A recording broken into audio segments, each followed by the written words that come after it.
할렐루야. 하나님의 은혜가 오늘도 함께하기를 주님의 이름으로 축원합니다.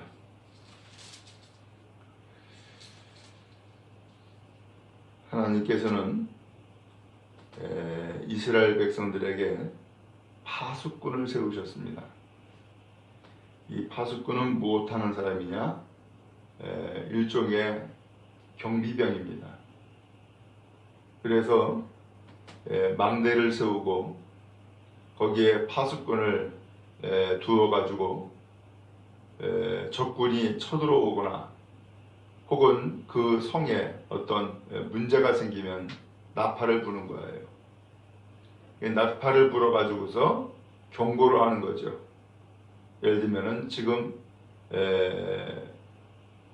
이방 민족이 쳐들어오니까 성문을 굳게 닫아라 라든지, 아니면은 무기를 들고 맞서 싸울 준비를 해라 라고 하든지, 그러면서 경고를 하는 거예요. 이 역할이 바로 파수꾼이에요. 하나님께서는 이 이스라엘 백성들에게 이와 같이 파수꾼을 두어가지고서 경고를 하시는 거예요. 그 경고를 하면은 어떻게 해야 되느냐? 거기 3절 말씀에 이렇게 말씀을 했어요.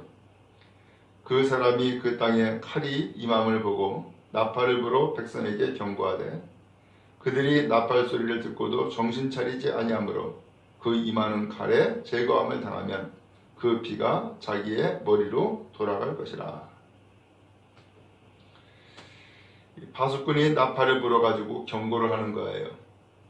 그 땅에 전쟁이 시작됐다. 전쟁이 시작되는 것을 알려가지고 나팔을 부는 거예요. 그러면은 이 나팔 소리를 듣고서는 정신 차리는 거예요. 야, 지금 전쟁이구나.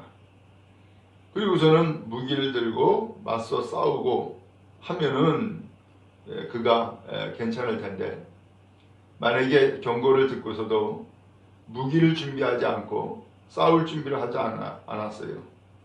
그래서 그 사람이 죽으면 그 죽음은 자기 책임이다 라고 하는 거예요.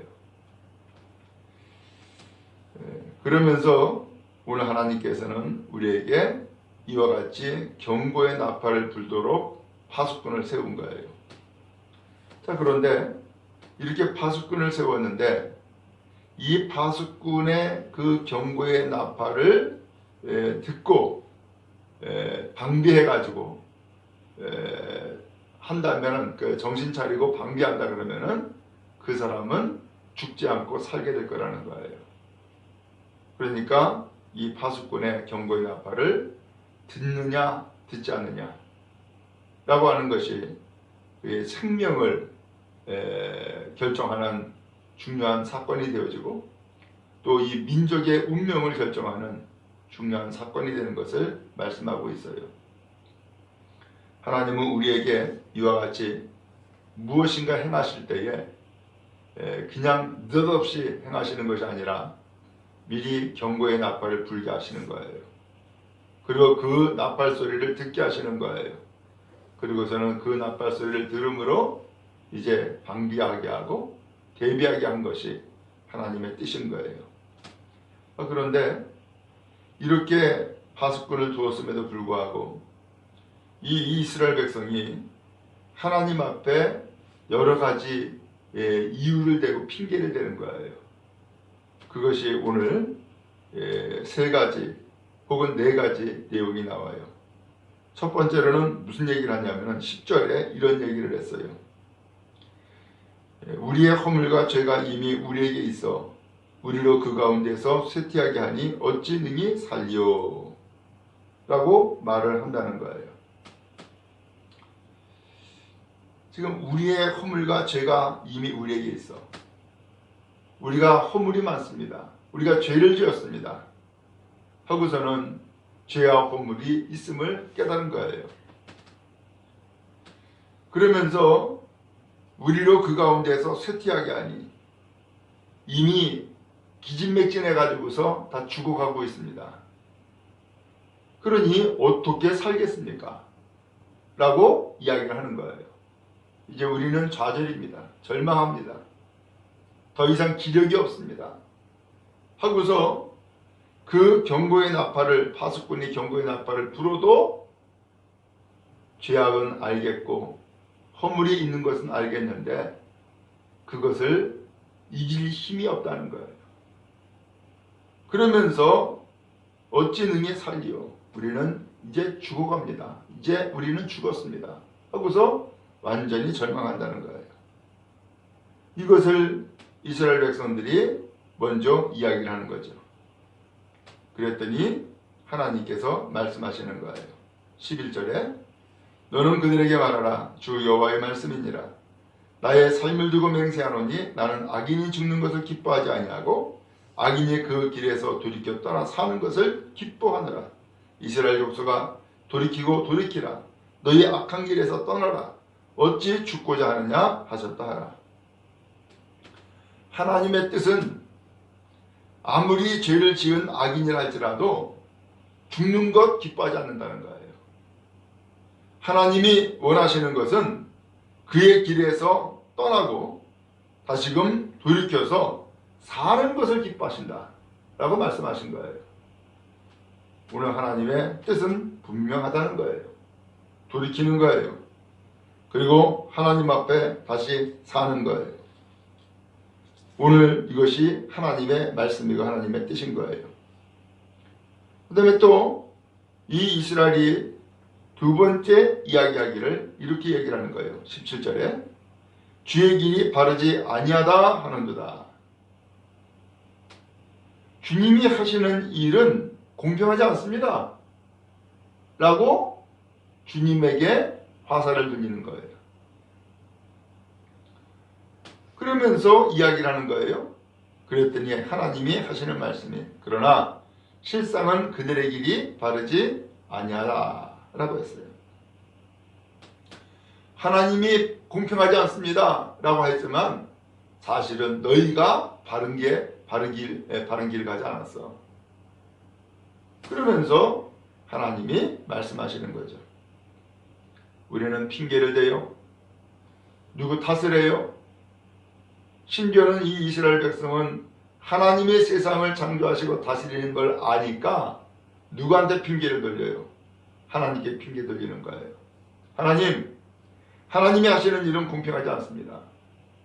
라고 하소연하고 마치 억울한 자가 된 것처럼 이야기를 하는 거죠. 하나님은 말씀합니다.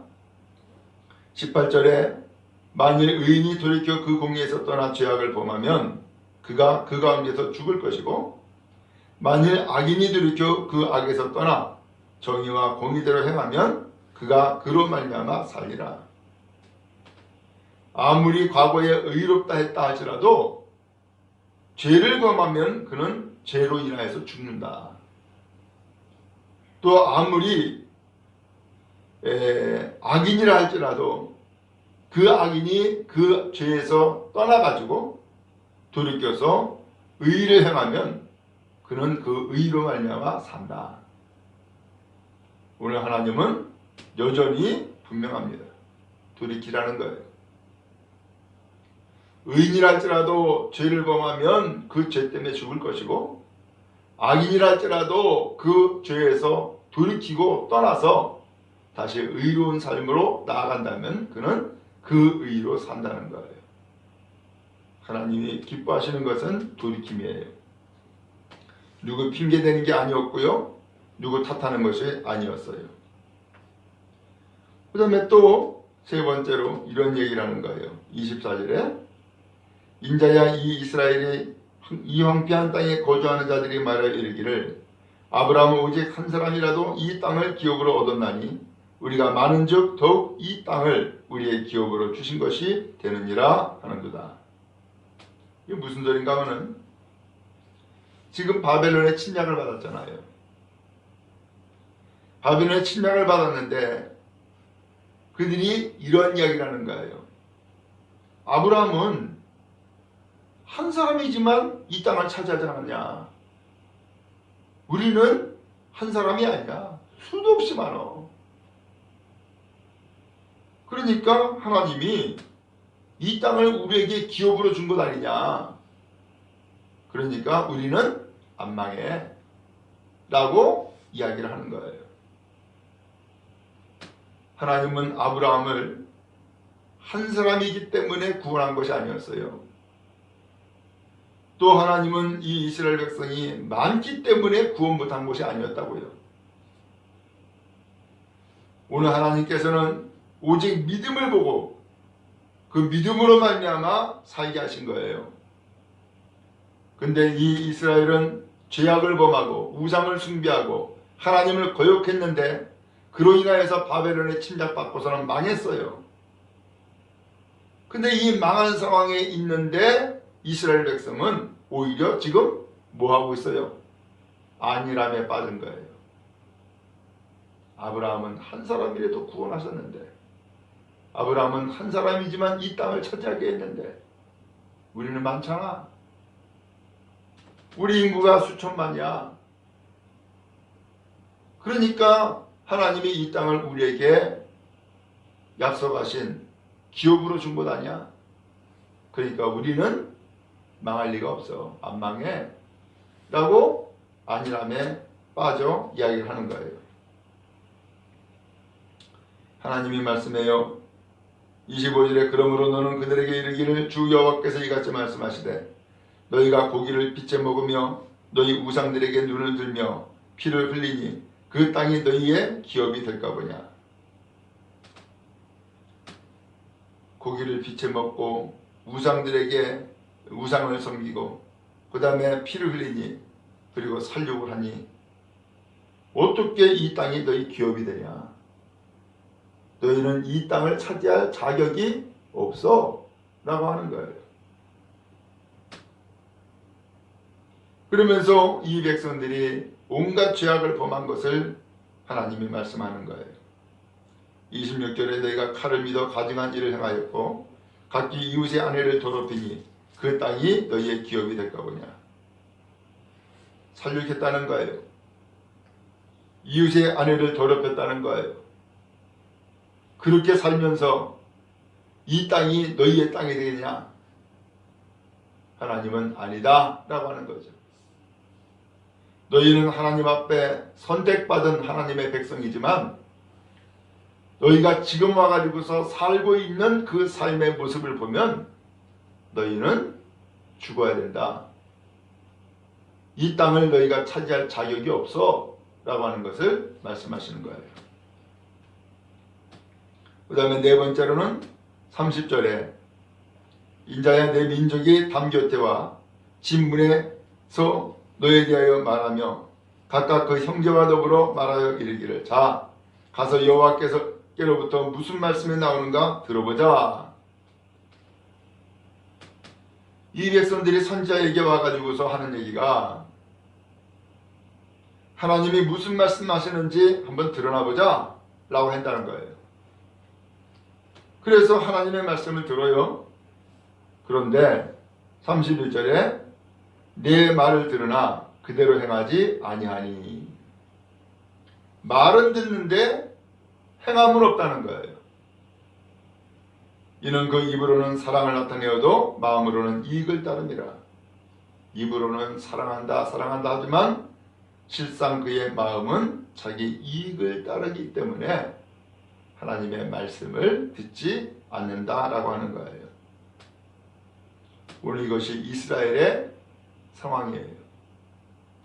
오늘 이것이 이스라엘 백성들이 하는 이야기요 그들의 마음이에요. 어때요? 오늘 말씀을 듣고 보니까 오늘 이 말씀이 지금 누가 하고 있는 거예요? 이스라엘 백성이 하고 있는 이야기가 아니라 우리가 지금 하고 있는 이야기와 다르지 않다라고 하는 것을 알게 되죠. 우리는 과거에 나는 선택받았어. 나 예수 잘 믿었어. 은혜 받았어. 그런데 지금은 아니라는 거예요. 어쩌면 이스라엘 백성이 하는 얘기랑 똑같죠. 또 어떤 경우에는 이미 허물과 죄악 가운데 지금 나는 지금 쇠퇴해가고 있어. 다시 회복할 기력이 없어. 하면서 자기는 이미 죽었다고 혹은 죽어가고 있다고 하면서 자포자기하는 모습도 나타나고 있어요.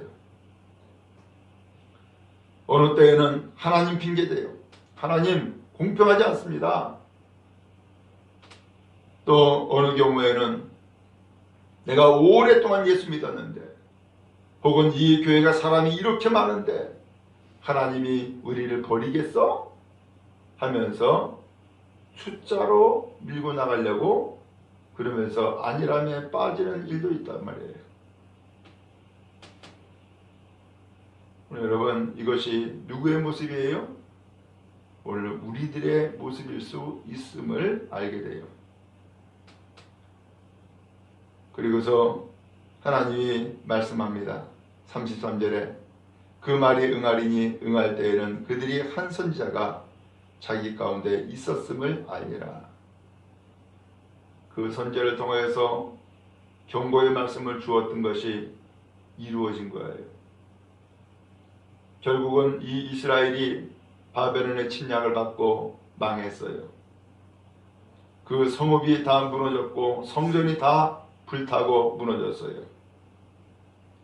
그리고 나서 이 백성들이 비로소 깨달은 거예요. 아, 그때 선지자가 한 이야기가 맞네. 진짜로 그 말씀이 이루어졌네.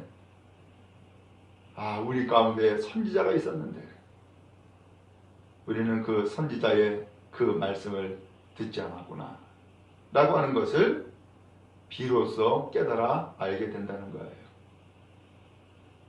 그럼 여러분, 무엇이 복이에요? 겪어보고서 깨닫는 것이 복이 아니에요.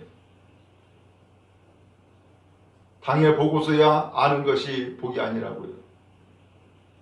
오늘 하나님의 경고의 말씀을 듣고 깨닫는 것이 복이고 돌이키는 것이 복인 거예요. 여러분, 하나님은 우리에게 여전히 파수꾼을 두셨어요. 경고의 나팔을 불게 했던 거예요. 나팔 소리가 울려 퍼질 때에 나를 돌이켜 다시 한번 우리를 돌아볼 수 있게 바라고, 하나님이 무슨 상황이기에 경고의 나팔을 불게 하셨는지 다시 한번 깨닫고 하나님께로 돌이키는 거룩한 은혜가 있기를 간절히 바랍니다. 그 나팔 소리는 나를 깨우는 소리요, 그 나팔 소리는 하나님 앞에 돌이켜 회개하는 시간이요, 그 나팔 소리는 나를 살리는 경고의 소리가 되어지는 거예요. 오늘도 이 경고의 나팔을 부시는 하나님, 오늘 이 파수꾼을 세우신 하나님, 우리로 하여금 다시금 살게 하고 돌이키게 하고 회복되는 놀라운 역사가 임하기를 간절히 바랍니다.